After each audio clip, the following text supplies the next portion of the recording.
Have you ever wondered why understanding past tenses is crucial in language learning? Well, the beauty of language lies in its ability to paint vivid pictures of past events, experiences, and emotions. In English, we achieve this through the use of past tenses. Let's dive into the different forms of past tense and unravel their distinct characteristics. First, we have the simple past tense. This tense is used to describe an action that started and ended at a specific time in the past. It's like a snapshot of an action, a single moment frozen in time. Consider this sentence: I walked to the park. Here, walked is a past simple verb, telling us that the action has already occurred. The structure of the simple past tense in an affirmative sentence is straightforward.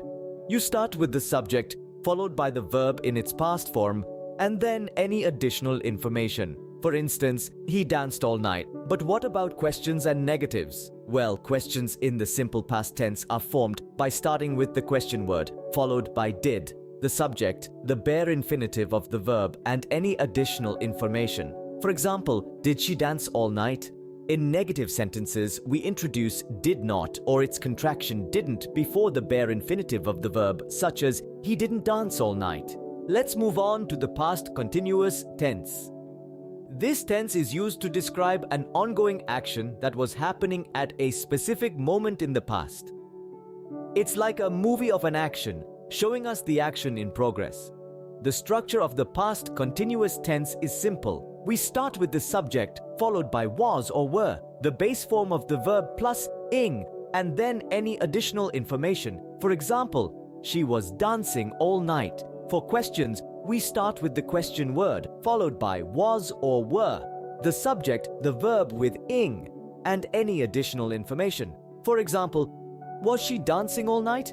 In negative sentences, we introduce was not or were not, or their contractions wasn't or weren't, before the verb with ing, such as she wasn't dancing all night. To summarize, understanding past tenses is fundamental in language learning as it allows us to express completed actions, ongoing actions at a specific moment in the past, and actions that happened before another past event. The simple past tense is used to express completed actions, while the past continuous tense is used for ongoing actions at a specific moment in the past.